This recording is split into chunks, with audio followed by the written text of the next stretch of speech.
حضرت خباب رضی اللہ تعالیٰ عنہ کہتے ہیں میں نے عاص بن وائل کے ہم مزدوری کی اور بڑی مشقت کی، میں نے بڑی شاندار کر کے میں نے کام کیا دیانتداری سے۔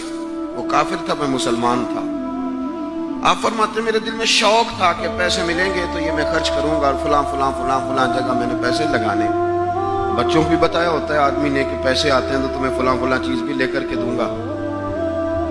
اب مجھے بتلائیے کہ اگر اس دن پیسے نہ ملیں یا کسی وجہ سے ڈوب جائیں تو کتنی اذیت کا اور کرب کا مسئلہ ہوتا ہے۔ فرماتے ہیں جب میں نے مزدوری کر لی، کام مکمل کر لیا اور میں اس کے گھر گیا، میں نے کہا تیرا کام مکمل ہو گیا؟ اس نے کہا میں نے دیکھ لیا۔ تو میں نے کہا میرے پیسے دے دو، یہ دیکھو یہ وہ ایمان ہے جس کے بارے میں رب نے کہا وَإِذَا قِيلَ لَهُمْ آمِنُوا كَمَا آمَنَ النَّاسُ، اس طرح کا ایمان لاؤ۔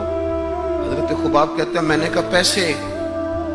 کہتے ہیں بڑا آدمی تھا نا، نواب تھا، سیٹھ تھا، چودھری تھا، پاورفل تھا، تو کرسی پر بیٹھ کر ہنسنے لگا، کہنے لگا پیسے تو مل سکتے ہیں پر تھوڑا سا مسئلہ ہے۔ وہ کیا؟ معاذ اللہ ثم معاذ اللہ نقل کفر نہ باشد۔ کہنے لگا اگر آپ کلمہ پڑھنا چھوڑ دیں تو پیسے دوں گا، ورنہ یہ پیسے نہیں ملیں گے۔ ہم یہ کہہ تو دیتے ہیں کہ صحابہ نے سب کچھ لٹایا، لیکن ذرا اپنے پر اور میرے اوپر اس بات کو لاگو کیجئے گا کہ آپ نے محنت کی ہو، کمر دکھتی ہو، ہاتھوں میں چھالے ہوں، اور پھر وہ رقم جس کی بڑی ضرورت ہو وہ روک دی جائے تو یہ دعوے کرنا، نعرے لگانا کام تو آسان ہے، لیکن اس جگہ اپنے آپ کو کھڑا کریں۔ وہ رقم تو تب ملے گی، تم تو کلمہ پڑھتے ہو، تمہیں کیسے دے دیں؟ یعنی ان کی مزدوریاں دبا لی جاتی، ان کی تنخواہیں چھپا لی جاتی۔ کہنے لگا وہ تب دوں گا۔ آپ یقین کریں بڑے خوبصورت جملے ہیں۔ حضرت خباب رضی اللہ تعالیٰ عنہ فرمانے لگے اس نے بڑے اعتماد سے بات کی کہ نہیں دوں گا۔ اس کا خیال تھا کہ یہ لڑکھڑائے گا، یہ پچھتائے گا۔ کہتے میں نے بھی رومال اٹھایا اور کندھے پہ رکھا، میں نے اسے کہا یار تو نے میرے ایمان کی بڑی تھوڑی قیمت لگائی ہے، تیرا یہ خیال ہے کہ میں اتنے سے پیسوں پہ لڑکھڑا جاؤں گا؟ حضرت خباب فرماتے ہیں مجھے اللہ کی عزت کی قسم وہ میرے سارے پیسے دبا گیا، نہ میرے دل میں ذرا سی رنجش آئی، نہ میرے چہرے پہ ذرا سا بال آیا، پیشانی پہ بال بھی نہیں آیا۔ اور فرماتے ہیں کہ مجھے نہ مزہ آنے لگا، مجھے لطف آنے لگا، مجھے ذائقہ ملنے لگا۔ میں نے کہا اوہو، میں تو بچوں کے لیے مزدوری کر رہا تھا، مجھے کیا پتا تھا کہ میری یہ مزدوری بھی مدینے والے کی غلامی میں لکھی جا رہی ہے۔ تو بچوں کے لیے مزدوری کر رہا تھا، مجھے کیا خبر ہو کہ وہاں لکھی جا رہی ہے۔ حضرت سعد بن ابی وقاص کہتے ہیں میرا اپنی اماں سے بڑا پیار تھا اور زمانہ جانتا تھا کہ بڑا پیار ہے۔ میں نے کلمہ پڑھ لیا، میری اماں نے بھوک ہڑتال کر دی۔ اس نے کہا کہ جب تک آپ کلمہ نہیں چھوڑیں گے معاذ اللہ میں روٹی نہیں کھاؤں گی۔ تھوڑی سی آبادی تھی، برادری میں رہتا تھا، بڑا سا گھر تھا، زمانہ جانتا تھا۔ فرماتے ہیں ہر چوک میں میری باتیں ہونے لگی۔ تیسرا دن ہو گیا اماں نے روٹی نہیں کھائی۔ اب اندازہ کر لیں کہ شام کو افطار کے وقت کیا حالت ہوتی ہے آدمی کی، کھانا نہ ملے تو۔ اور تیسرا دن ہو گیا اور بوڑھی اماں، ہر چوک میں بات ہو رہی، اور سعد کی اماں، اور میری ماں کو بھی پتا تھا کہ میں جہاں چاہوں گی مجھ سے محبت کرتے یا وہاں آئے گا۔ آپ فرماتے ہیں ہر چوک میں بات ہونے لگی، ہر جگہ لوگ ذکر کرنے لگے، باتیں چھڑ گئیں، میری ہی باتیں، میرے ہی تذکرے، میرے بارے میں ہی لوگوں کا ذکر۔ فرماتے ہیں میں بڑا پریشان ہوا، میں گھر آیا، میرے بہن بھائی بھی مجھ سے کہیں اماں مر جائے گی، میرے والد بھی، میرے دیگر لوگ بھی، سب رشتہ دار میرے گرد ایک۔ میں نے کہا کہ ہم باتیں کر دیتے ہیں، آپ سن لیتے ہیں، کبھی اپنے آپ کو اس جگہ کھڑا کریں کہ جب ہر آدمی اس سٹیج پہ پہنچ جائے کہ میں بھئی تو خرابی کر رہا ہے اور اتنے سارے لوگ جاننے والے گھیرا کریں گے تو آدمی کیسے بچائے گا اپنے آپ۔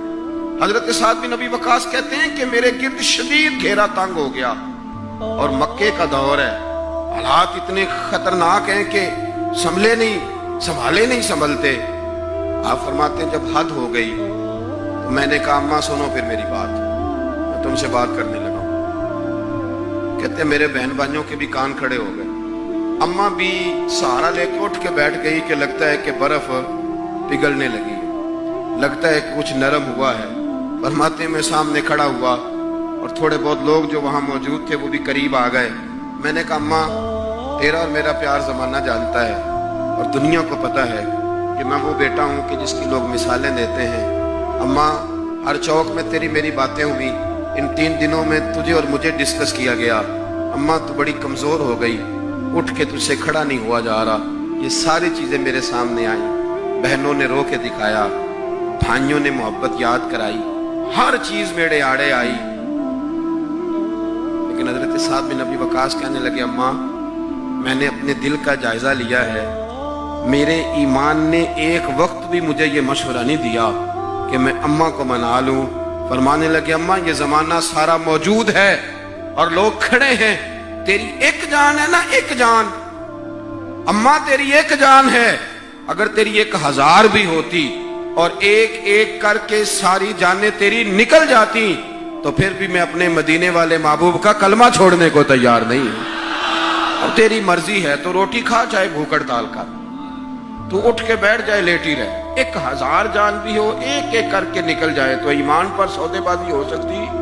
وَإِذَا قِيلَ لَهُمْ آمِنُوا كَمَا آمَنَ النَّاسُ, اس طرح ایمان لاؤ جس طرح یہ لوگ ایمان لائے ہیں. حضرت سعد بن ابی وقاص یہ نعرہ لگا کے نا, نعرہ مستانہ لگا کے, یہ نعرہ لگا کے تو چلے گئے. حضرت سعد بن ابی وقاص چلے گئے. آپ باہر نکلے تو اماں اٹھ کے بیٹھی, کہنے لگی روٹی لاؤ بھائی. انہوں نے کہا, اماں جی بھوک ہڑتال بس. کہنے لگی, میرا ہی تو بیٹا ہے نا, میں نے پیدا کیا, میں نے پالا ہے, میں رگ رگ سے واقف ہوں. میں جیسے کہتی تھی ویسے کرتا تھا, میں جیسے چلاتی تھی ویسے چلتا تھا. اس نے کہا تھا نا عشق ایک ڈھونگ ہے, تو میں نے کہا تجھے عشق ہو خدا کرے, پھر کوئی تجھے اس سے جدا کرے تو اسے تسبیحوں پہ پڑھا کرے, تو اسی کا نام جپا کرے, تو گلی گلی پھرا کرے, پھر میں کہوں کہ عشق ایک ڈھونگ ہے اور تو نہیں کہا کرے. فرمانے لگی کہ میں جانتی ہوں, مجھے پتہ ہے میرا بیٹا ہے, میری گود میں پلا بڑا ہے, میں جیسے کہتی تھی ویسے کرتا تھا, لیکن اگر میرے سے بڑھ کر بھی کسی سے پیار کرنے لگا ہے تو کچا نہیں کرنے لگا, یہ سچا ہی کرنے لگا ہے. اب یہ واپس لوٹے گا.